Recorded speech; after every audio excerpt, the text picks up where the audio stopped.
Hi everyone, welcome back to She First Podcast. I'm your host Brooke Wright, and today's guest is Brian. Hi Brian. Hey, Brooke, how you doing? Great, thank you so much for being a returning guest. Glad to be here. I was just listening to our previous conversation, and man, it's like time has gone by. Yeah, it was a long time ago. So I wanted to talk about your first book. What inspired you to write Get Out of Your Head, Volume 1? Yeah, that book was, and honestly, both books were a product of personal experience. If I speak to the first book specifically, it was essentially me having experienced a good amount of anxiety for a long time. I would say about a decade. I really struggled with it. Started struggling in, I think, 2007 to put a firm date on it. And that really went for like, 8 to 10 years, that kind of thing. Not saying that I don't have any kind of anxiety today, but as a product of that experience and also writing my books and talking to a lot of people, I've cultivated tools and I now have those tools on my side that help me. And I look back and I'm kind of like, hey, that's awesome. Like, was able to make some progress. And now hopefully I'm helping other people make progress as well. So thinking back to that time period, right? Being a senior in high school, a freshman in college, and even the years following that, just thinking about how anxious I used to be and the anxiety I went through over, exams and going on dates with girls and, having athletic competitions, things like that.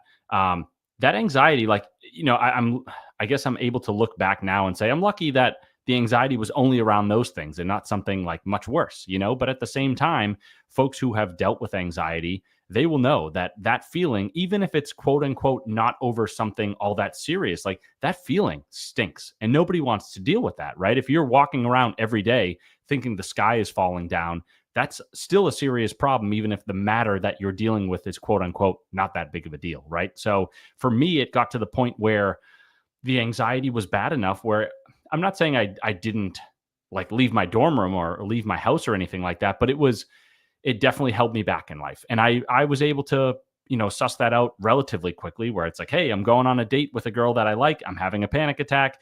That is preventing me from, being with the person that I want to be with or cultivating this relationship, whatever terms we want to put on it. And so very quickly I was like, I don't know what this is. I didn't really have the terms anxiety and panic attack and all that at the time, but I knew that something was wrong. And so that became my initiative to be like the call to action, if you will, to say, I got to figure out what this is. And then from there, I got to figure out what to do with it. So in a nutshell, that's the first book, or that's what led me to write the first book. And then within the book itself, I talk about a lot of the different ideas that I cultivated, came across, and integrated into my own repertoire. The idea was I wanted to be honest and be serious and say to readers, like, these are things that I have tested out in my own life that have helped me reduce my own anxiety. I'm now sharing them with you in hopes that the same sort of thing might be available to you if you use these tactics. Yeah, so let me ask you a question. So I have social anxiety. So being in like large crowds, concerts, stuff like that, like going to the movie theater, I have to go with like make sure it's at a certain time. But I have really bad social anxiety. So did you ever like take medication for your anxiety? Because that's what I'm on, medication. Like, did you ever take medication or did you just meditate or something like that? Well, the answer is yes. I guess, you know, so much of my brand is tied up in this idea of like experimentation, right? I'm trying to throw everything at the wall and just figure out what works. And I think in many ways, I'd recommend that to folks because you look at the literature, right? And you're like, all these different therapies and all these different healing modalities, like most of them only work like a little bit better than a coin flip for most people. And so what that ends up being or resulting in is the idea that like for each of us, we need to figure out which of those coins are going to land, on heads, if you will, proverbially. And so saying that a little bit more concretely, right? Medication will work for some people, it won't work for others. Meditation will work for some people, it won't work for others, so on and so forth. If you talk about every, methodology that's available to us under the sun. For me, I was on medication late in college. It was actually more so for depression. But, it's like you get on an SSRI and those drugs treat the same pathway in the brain that is linked to both anxiety and depression, since those two diseases are tightly coupled. They're kind of like two peas in a pod. I felt as though it didn't really help me on either front. So after a certain amount of time, maybe 6 months, I decided to get off of it. I do want to say to listeners, like, please listen to your doctor. Do not come off of these drugs cold turkey. They can lead to horrible withdrawal. You don't want that. Work with your doctor to, one, maybe try a different medication before giving up altogether, or many different medications before giving up altogether. And then also, like, if you do get to the point where you're like, medication doesn't work at all for me, make sure to follow your doctor's advice and taper off slowly, so that way you avoid withdrawal symptoms. Yeah, for me, right, it's like, I laughed a little bit because, I thought about medication that I had taken in college, but also, like, as a young dude who felt as though, I think most men feel as though they can't talk about their emotions and their experiences. I turned to alcohol a little bit. And I wouldn't say, like, I wasn't an alcoholic. I was kind of just a college student, and it was like, okay, I know that I get anxious in these social situations. I mostly am in the social situations on Friday night and Saturday night. And so everybody else around me is drinking. And even though I really feel like I couldn't go to a party and, talk to a girl that I liked without drinking, I at least had an excuse because everybody else was doing it. So I was kind of silently having this crutch over here, if you will. And I think as I got into my mid 20s, I got to the point, and I think a lot of people do, where it was like, okay, well, one, if I'm only socializing with people on the weekends, that's limiting. And also, like, if I'm going out and I'm drinking heavily and I'm getting a hangover the next day and I'm getting really drunk and all that, like, that's nowhere to be in life, right? It's like if you wake up every Saturday and you're horribly hungover. I guess that was another one of those things where at some point I woke up and I was like, when I was 18, the anxiety was holding me back, and that was glaringly obvious. At 24 or whatever it was, again, I definitely wouldn't say I was like an alcoholic, but it was like, hey, even just going out with my friends Friday, Saturday night and drinking a lot, that is not really serving me. And that was another point where it's like, okay, well, if I don't drink the alcohol, if I don't lean on this crutch as much, like, what is going to happen and what work am I going to have to do here in order to find some more uplifting way to manage these emotions? And I would really say, like, that's kind of part of growing up too, right? Is like coming out of your shell a little bit and figuring out ways that are approachable to you and digestible, where you say, hey, okay, like, I'm going to start small. I'm going to figure out small things that work for me. I'm not expecting to go from, a ton of social anxiety to the life of the party overnight. So I know I said a lot there. I hope that some of that resonated with you. Any follow-up questions there? Yeah. So, like, can you share one of your favorite quick tips for calming anxiety? Like, is there anything that can calm anxiety? Like, when you're put in a situation right then and there, like, what can you do to calm down? Yeah, let me give you an example, and one that I have kind of been working with the last couple of years. So a primer that I want to give is basically saying that, when we get anxious, right, our nervous systems are sort of going haywire, right? So you have what's called the fight or flight nervous system. Another word for that is the sympathetic nervous system. That part of the nervous system and the body, when we get anxious, like, they kick into gear, right? And those systems come from this desire to live and survive, right? Our brains and our bodies are designed and meant to keep us alive. And so if you go back many, many thousands of years ago, you could say, okay, on the savannas of Africa, right? Those who were able to escape menacing predators because their sympathetic nervous systems kicked into high gear fast enough were more likely to survive. So we have these survival mechanisms inside of us that still run today. The difficulty is that those alarms, if you will, are blaring, and yet we're not getting in front of nearly as many menacing predators today as we did previously. So what happens is we're stuck with this alarm that's blaring, and that becomes our anxiety, right? Where we're having these terrible feeling as though things are really scary, things are unmanageable, as if we can't cope. And the difficulty is, like, instead of having that alarm go off and us being like, the alarm's going off because there's a tiger in front of me, The alarm goes off because of many different reasons in this new modern world, right? We're stressed out over our jobs. We're stuck in traffic. We have an argument with a friend or a spouse or a loved one or whatever. And our brain is still running these same primitive mechanisms as if to say, fight this thing or run away from it. The difficulty is like most of those stressors in this modern world, you can't do either of those things with. So what you have to do, right, is you have to find a way to get those alarms to shut down.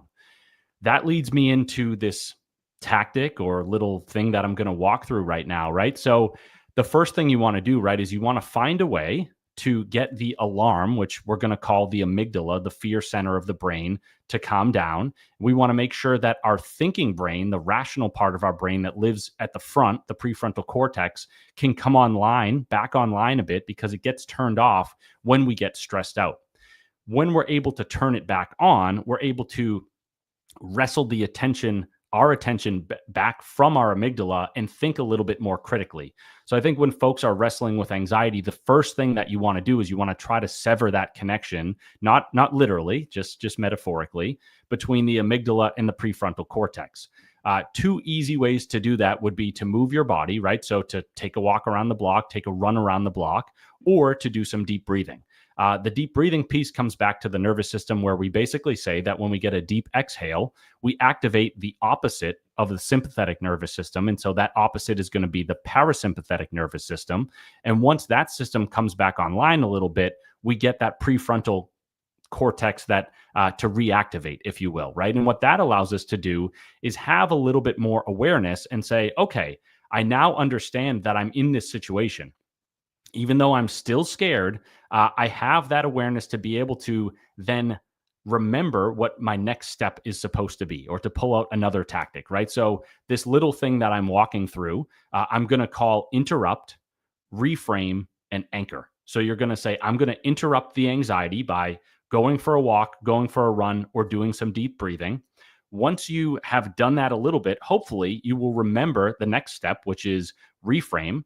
And so like I deal with a lot of OCD. And so what I do when I'm having these, obsessive compulsive thoughts, I will do the interrupt step. So I'll, run down the street or something like that. And then I will go to the reframe step, and I will say, these thoughts are scary, but they are just compulsive thoughts. They are just intrusive thoughts. There's nothing wrong with them. There's no reason why you can or can't have them. It's not abnormal. A lot of people across the world experience them. Even if they're harrowing, doesn't mean anything. And then I go to the last step, which is the anchor step. So anchor is I guess to spell it out a little bit, right? So we had interrupt. So interrupt the amygdala hijack. Reframe the anxiety that you're experiencing right now. And then the anchor piece, that third and last piece, is like anchor back into the present moment, or back into some form of tranquility. So for me, what I like to do, and obviously there's a million different ways that you could fill out I, R, and A. But for me, one thing that I like on the anchor side is to say, remember, this too shall pass, right? So I think back to all those times where I had intrusive thoughts and I was so anxious and I was like, oh my goodness, I'm totally screwed. I'm never going to be the same again. And then I think, I've had that thought so many times, and yet it might take a day, it might take a week, it might take 10 minutes or 30 seconds, but I eventually get back to that spot of feeling normal. And so I walk through that, right? I say, get that deep breath.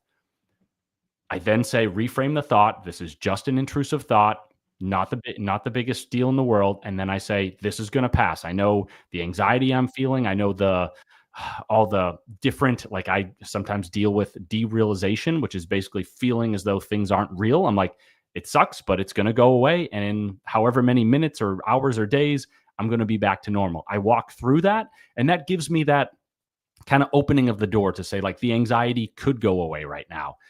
For all sorts of different folks, right? It's like every tactic works differently for different people. But I think if you follow that framework of saying, I need to interrupt the anxiety, I need to reframe the anxiety, and then I need to anchor back into the present moment or into tranquility, I think that can be a good, speedy way to deal with something in the moment. Yeah. So do you ever think that like anxiety is ever useful? Like if you're like, is it necessary? Can be necessary or useful? Do you think Yeah, it can be? there's no question that it can be.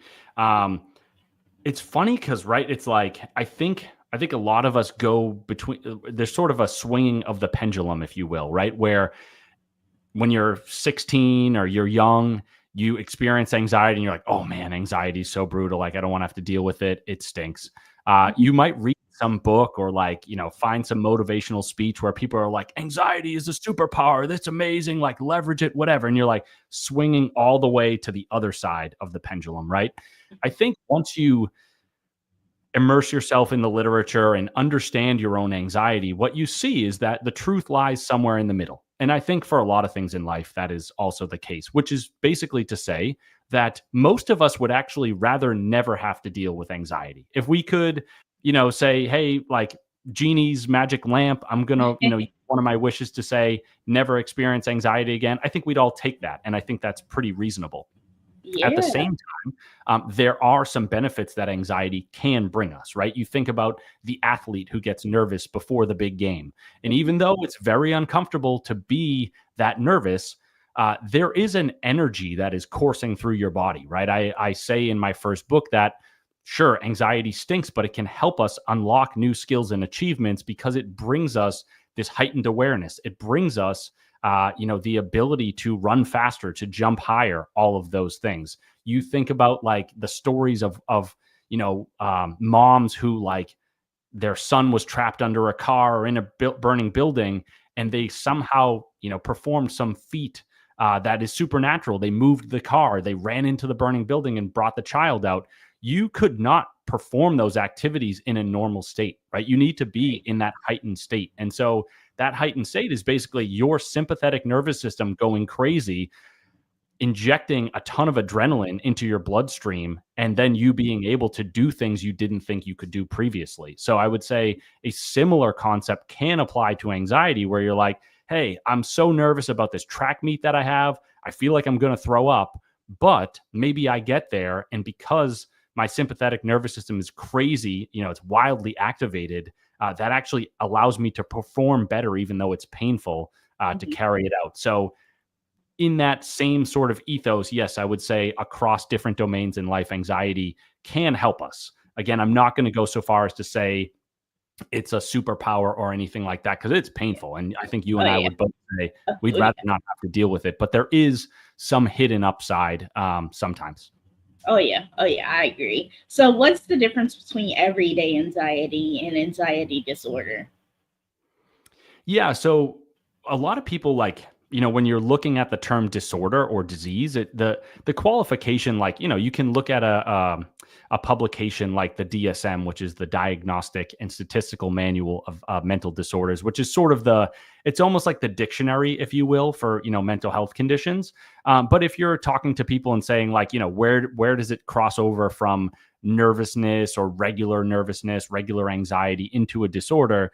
It's really like the qualifier is what you're dealing with preventing you from living the life that you want to, right? Is it affecting your day-to-day experience? Is it making it such that like there's relatively normal things that you want to do that your nervous system and your psyche are holding you back from being able to do? So if it's like, hey, I want to go on a job interview and I want to get a new job, but like I can't get into the interview room without having a panic attack, that becomes something of a disorder, or at the very least like a condition that is holding you back that you want to do something about. Right. So, how can those who don't understand what anxiety is, how can they help others with anxiety, like they're struggling with anxiety? Yeah, it's kind of a tough question, right? Because I think there is, we look at the two words like sympathy and empathy, right? And sympathy is like you can feel bad for someone.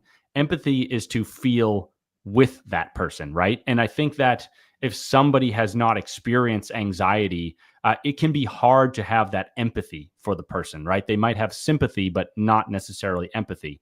And I'm not saying it's not possible to cultivate some empathy, but it's sort of one of those things, right? Where like you look online, especially if you read comments under, anxiety related posts or book reviews or whatever. Like I even get them on some of my books. And I remember I had one person write like, wow, like this person got, anxious over a date. Like he's, I forget what the person said exactly, but like, that's a joke. Like, wait till you grow up and you have to deal with real problems, And that's kind of what I'm getting at, is like, if you don't know what it feels like to be anxious, it can be hard to get on the same level as that person, relate to them, connect with them, and be there for them at the same time, right? I think that if somebody is listening to this podcast and saying, hey, I know somebody in my life who deals with anxiety, how can I help support them? What I would say is, know that the person in your life that struggles with anxiety feels all sorts of fear, maybe all the time, or maybe around specific things. And that fear holds them back, right? And they have insecurities and they have doubts. And obviously, a lot of humans, if not most humans, do, but like, that is their battle. That is the thing that they struggle with probably the most in their life. And so things that seem small to that person are actually, or seem small to you, are actually going to be really big to that person. And so in terms of supporting, I would say, like, just know that that's how that person's brain works and that's how they see the world. And so even if you look at something and you say, oh, it's a job interview, nothing to be worried about, right? That person that you are trying to support sees it very, very differently. And so even though you're not going to see eye to eye with that person, what I would invite whoever is listening and trying to support someone to do is to just remember that it's difficult for those people, and to be there for those people and say, hey, if you need to vent, if you need to talk about this thing, I'm here for you. I will listen to you. I will not judge you. I will not, sugarcoat what you're going through or downplay what you're going through. I'm just here to listen. You need that ear, you need that shoulder to cry on. I'm here. Because a lot of the times that's what people need, right? They need reassurance. They need to be heard. They need to be seen. I think that's probably what I would recommend. Yeah, definitely. That's really great advice. So what do you hope readers walk away with after reading the first book? Yeah. So the title of that first book is Get Out of Your Head, a toolkit for living with and overcoming anxiety. And the reason why I titled it that was, for those 10 years that I alluded to where I was dealing with my own anxiety, I was desperate, right? I was going out there, reading books, reading journal articles, going to therapy, talking to people, figuring out, like, how do I deal with my own anxiety? And in the process of that, I tried on a lot of different methodologies and tactics and strategies. And I was like, hey, some of these things work and some of them don't. For me, it was like, yeah, I guess for everybody that it's going to be a little different as to what works and what doesn't. But I was like, hey, I've been through this process. I've been through anxiety. I want to curate. So I want to take all the ideas that I've learned and curate them and say, hey, these are the ones that I think work for me, or at the very least, like, here's a lot of ideas that work for a lot of people. So what I did was I created my own toolkit, right? Sort of having tools at my disposal that I can use when I'm anxious. And then it's like, I guess I would say I put a lot of ideas in that book. So it's not like my toolkit is every single one of those ideas, but they were meant to be ideas that had been vetted, that can work for a good amount of people. So to answer the actual question, what I want people to come away with, what I want readers to walk away from that book with, is their own personal toolkit, right? And what that will probably look like is the reader saying to themselves, okay, I got through this book. Brian talked about 30 different methodologies. I actually liked 6 of them. And so I'm going to take those 6, I'm going to write them down, I'm going to put them into my repertoire, and I'm going to use them when I'm feeling anxious, right? It's not, I don't want a reader to read that book and say, oh, I needed to like every single tactic that he talked about. I want the reader to come away with their own playbook, right? And I'm going to help facilitate that. So the goal, the idea is, once you have that toolkit, you can start using it in your own life. And the real goal, the reason I want you to build that toolkit is because if you have it at your disposal and you're actually using it in anxiety provoking situations, my hope is that you are more effectively managing your anxiety. And that's the real goal, right? I wrote that book because I suffered a lot with anxiety, and most people do too. And I saw that pain and I was like, I want to do something about it, not only in myself, but also in other people. So, when I hear from listeners and readers who are like, hey, this helped me, that helped me, that means the world to me. And that's like the reason why I got into this game in the first place. Yeah, definitely. So what inspired you or motivated you to write the second one? The second one, so the second book is called Get Out of Your Head, Volume 2, Navigating the Abyss of Depression. That was also a product of personal experience.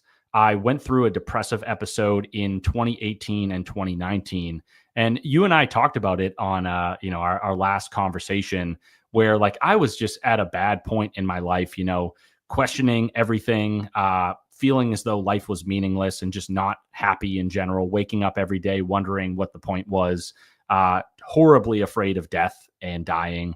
And looking back, I can see some reasons why that was the case, and I touch upon them in that second book. But the real motivation was, I guess, kind of twofold, right? Was one, I went through that episode and it was really painful, and I want to see, like, I guess I wanted to make sense of that journey.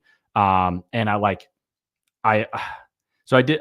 I know I said twofold, but it might be many parts, I guess. I looked at the journey that I had been on in the mental health sphere in general. And I had said to myself, in the middle of this depressive episode, I said, okay, I have previously written, dealt with anxiety, written a book about anxiety, gone on a lot of podcasts, written a bunch of blogs, tried to help people with anxiety. I am now struggling with depression.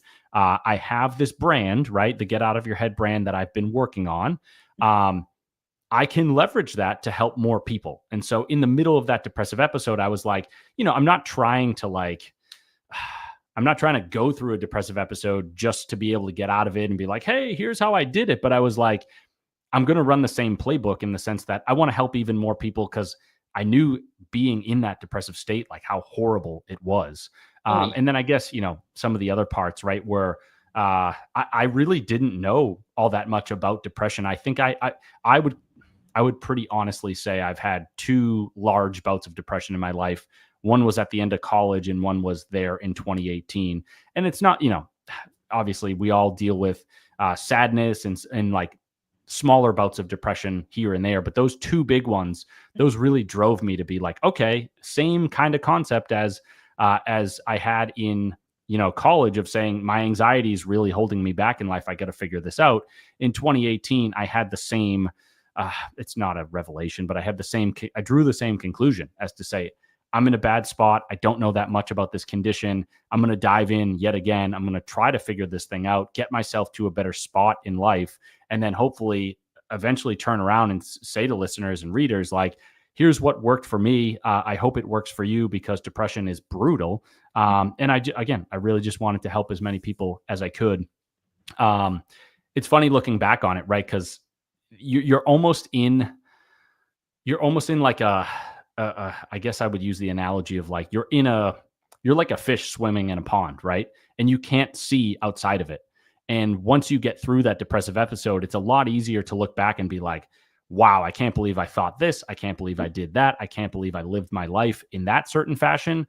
So I wanted to help folks get through the depression and get to those insights a little bit faster, because it is kind of crazy when you look back and you're like, not that depression can't come back, but you often look back and you're like, wow, like things have changed. Things changed for the better. And I almost can't believe I was in that spot. But it's hard to see it because it's just the water that you swim in, right? And eventually you find a new pond and you're like, man, I'm not going back to that pond. That's a really dirty pond. Yeah, because like we were saying on the last episode, we was talking about men, there's a higher rate of men suicide. There's 80% of the suicides are men. So it's not every day that men talk about having depression or having anxiety. Like when I was in therapy, there was 9 guys and 3 girls. And I was like, wow. So guys really do need, like, really do go through stuff like this. And I was like, men don't usually speak up about depression or anything like that. Yeah, they don't. And I mean, I will put my hand up and say that have been many times where I have not either. I think with the second book and the depressive episode, I got to the point where I was like, I had suicidal thoughts. I never really intended to act on them. I never thought that I would, but they were really harrowing, And it got to the point where I was like, okay, mate, like, God forbid I have an extra bad day and I decide to act on it. I was like, here are your options, right? And I'm not I'm not saying they were the only options, but I was like, let's be blunt, because this is a grave situation. Is you could kill yourself, or you could speak up and you could help people and you could write this darn book, right? And I think one of the challenges, like, look, we all go through a lot of difficulty, and going through depression is awful. But like, you have to like step back and be like, would I rather be dead, or would I rather tell somebody about the struggle that I'm going through? I know it's really painful to open up, but when you put it in that fashion, you're like, I'm going to tell people about it. I'm going to figure it out, and I'm going to get back to life because I enjoy living when I'm not horribly depressed, you know? And I think the men versus women split, I think women are much more comfortable, talking about their emotions. And that's sort of like, I think in general, like, female friendship centers more around emotions. I'm not saying that every female is going to run to their best friend and be like, I'm depressed, but you'll have those conversations. Guys, I think, one, we suppress things. We don't like to talk about emotions, but also, like, sadly, we take action, and sometimes that action is real bad. So I guess, this is me just kind of saying to folks who are listening, especially guys who are listening, like, be honest with yourself. And if you need help, I know it's kind of cliche, but like, seek it out and think about it, right? Would you rather be dead or open up to somebody? It's, in my mind, like, unless things are really, really grim where you lost your job and your house and all your money and you're out on the streets, like, you can come back and you can figure this out and you can get back to healthy functioning. So I think the answer is easy. It's just sometimes hard to see it. Again, going back to the analogy of the pond, the water that you're swimming in, it's just kind of water. You don't even see it, Yeah. So why is this so hard to believe things can get better when you're depressed? Like, why does, I don't know, the thoughts come up? I don't know. Yeah, so that's kind of like a product of the brain, right? And if you think about it, I talked about this in the second book as well. Our brains are really bad at forecasting future states and projecting ourselves into future emotions. The example that I give, or two examples, right, would be, you go to an all you can eat buffet and you stuff yourself. And after that, you say, oh my God, I am so full. I think I'm going to throw up. Um, I am never going to eat again. Never. And then guess what happens the next day? You eat.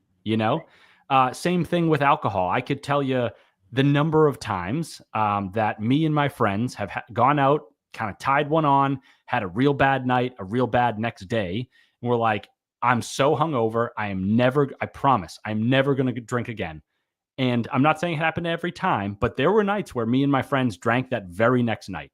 And so what it really comes down to is, like, we get blinded by the state that we're currently in, right? The brain is just not that good at, forecasting into the future and saying, hey, even though, like, because we kind of think the state that we're in is the one we're constantly going to be in. And so when those thoughts come on, when the anxiety comes on, when the depression comes on, all we feel and all we know are those feelings.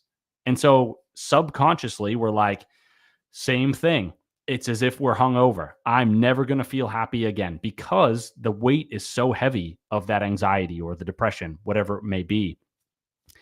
That's like one of the reasons I wrote the book, was to show folks that, like, our brains make those shortcuts and they make those mistakes. And when you talk to somebody else and say, I've been in that same exact place before, my brain has tried to trick me in the same exact way, and I promise you, you're going to get through it and things are going to change. Like, then I think whoever hears that message can start to regain a little bit of hope, right? And understand that the state that they're in right now is going to change, because life is full of change and all we know is change.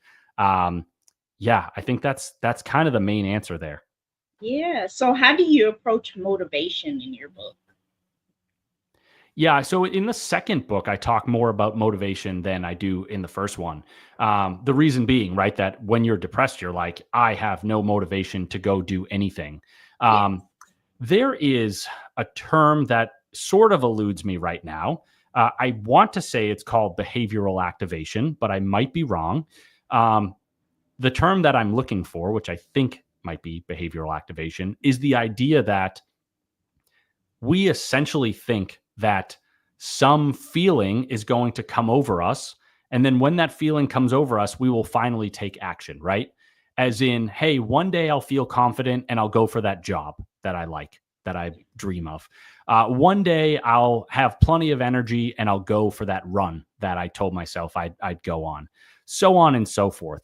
Behavioral activation is like a psychological term, basically stating that like motivation does not work in that fashion of we have, there's a bolt of lightning that strikes us and all of a sudden we're good to go. We're ready to go. Behavioral activation suggests that you actually need to go do the thing that you want to do. And then in the process of doing that thing, you will change your state and you will find a new emotion. One of those emotions being motivation, right? So what I said in the second book was, there's so many times where I'm on my computer and I'm like, okay, got to sit down and write. And I just don't want to write. And I never do, and a lot of authors will say you cannot wait for the inspiration to strike. You need to take some small action. You need to open a Word document. You need to write one sentence. You need to put a title on a page, do something. And as you start to see that little win, the momentum and the motivation start going. And so that behavioral activation is saying, as you are engaging in those behaviors and taking those actions, those feelings then come back to you rather than vice versa. Right. And so for folks who are waiting for that call to be like, here we go, here's my call to action. I'm not trying to be negative. I guess I'm trying to be realistic and say it's probably not coming. But the good news is that if you just get up and do that thing anyway, then you will probably get that feeling, that motivation. And that's how it works. Yeah. So I was trying to explain depression to my mom, and it's just not clicking in her head. So she doesn't understand that it sometimes you have lack of motivation. So, sometimes my apartment gets a little dirtier than normal. Instead of me straightening up or cleaning up or washing dishes, I won't do it. So she's like, well, why aren't you doing it? And I'm like, because I just lack motivation to do it. She's like, well, that's just an excuse. And I'm just like, it may be an excuse. Now I'm thinking about it. It may be an excuse, but it's just like, I can't get up and do it. I don't know why. But it's just like in my brain, it's telling me just sit back down and watch TV. I don't know why. Yeah, I mean, there's a lot going on there, right? I would say, especially on the last piece, like watching TV, right? Mm-hmm. There's a lot of good shows. There's a lot of good movies out there. A lot of good writers, a lot of good actors. And so that becomes something that's very tempting, when you think to yourself rationally. And I like to do this because honestly, it makes you seem pretty sane. When you say, oh, yeah, I actually don't want to do the laundry. Like, I want to watch this show. It's like, of course you want to watch the show. It's good. And guess what? Laundry is not fun. It's kind of boring, and it's grunt work. So I think when you approach things from a realistic standpoint, it's easier to then deal with reality, right? You say, okay, this show actually is super tempting and I want to watch it. At the same time, I know that if I watch this show or if I watch TV all day, every day, it's probably not going to help me hit my goals or do the things that I want to do. And so then you have to start like almost bargaining with yourself a little bit and say, look, like I'm going to watch my TV show. I want to. That doesn't make me crazy. In fact, like, guess what? Most Americans watch a ton of TV shows. So it makes you American. Yeah. At the same time, again, I know that if I do this all day, it's not going to be good for me in my life. So let's strike a deal, right? For every hour that I watch TV, I have to do 10 minutes of chores or something like that. And especially with depression, right? You really have to start small. You don't want to overwhelm yourself. And I know that, you're kind of telling the story about talking to your mom. One of the challenges, right, is like when you are depressed, you might have no motivation and you literally might not be able to get out of bed. Like depression can be that debilitating for folks. So like my heart goes out to folks who deal with that. At the same time, right, is like I will go on podcasts and I'll say, okay, when you're feeling that way, get the behavioral activation, go do something that brings you the motivation, so on and so forth. Sometimes hosts will say to me, well, what about people who, can't get out of bed? Like, what do you say to them? Isn't it kind of, mean to like tell somebody to go run? And I always come back and I say, the actual thing that you do doesn't matter that much. It's just that you do something. I'm not saying, you need to go run a marathon. If if the deal that you are striking with yourself is you're going to get out of bed and you're going to take a shower today because you haven't showered in the last week, guess what? That's progress, you know? And with depression, you stack those little wins, you get that progress going, the momentum gets going because of behavioral activation. And then at some point in the future, you know, obviously it's not a straight line, but you take little steps forward and eventually you make some large progress. That's one of the ways that depression, I don't want to say goes away, but we can deal with it. You know, like on the depression side, so much comes back to this feeling of not having control and agency in our lives. And when we do something really small, even if it's like, hey, I put the dishes away, you look around at your apartment and you're like, of course I have agency. I just Yeah. cleaned my apartment. And that Yeah. kind of sets off a light bulb in your brain as to say, I can do things. I can actually do them, you know? And then so from there, it's like, okay, you did the dishes. The next day, you're going to take out the trash. And maybe a month from now, you're going to paint the walls of your apartment, whatever it may be. You're trying to show your depression that, like, you're the boss. You're the one who's going to take action. And the depression, yeah, some days it wins, but like, you're the one who makes the decisions. You're the one who drives things forward. Getting that agency back, that is actually, I'm going to use the term remedy, not cure, but like that's a remedy for depression, right? Because depression is essentially a feeling of helplessness and hopelessness. And when you're doing things and you're taking action and you're regaining that sense of agency, you're certainly not helpless anymore. Right, right. I agree. So my last and final question before I let you go is, where can my listeners find your books? Yeah, I think the easiest place to go to is my website. So that's getoutofyourhead.com. There's a tab on there, you know, a book tab or whatever, shows both books. It'll link you out to Amazon. But if you wanted to find the books elsewhere, they're on Apple Books, Kobo, Barnes and Noble. I forget all the merchants at this point. But yep, it's out there. Search for my name, Brian Sachetta, or go to getoutofyourhead.com. Would obviously, I'd be honored if anybody bought a book, listened to it, read it, that sort of thing. But, you know, most importantly, like, I would love to help people. So if I can do that, that's a real honor. Yeah. I want to thank you so much for being a returning guest on my podcast. Thanks, Brooke. It's fun to talk to you. And I hope that folks got something out of this one. Thank you so much. You have a great day. You Bye. too. Hey, everyone. Thank you all so much for listening to my interview with Brian. Definitely check out his books, and see you next time for the next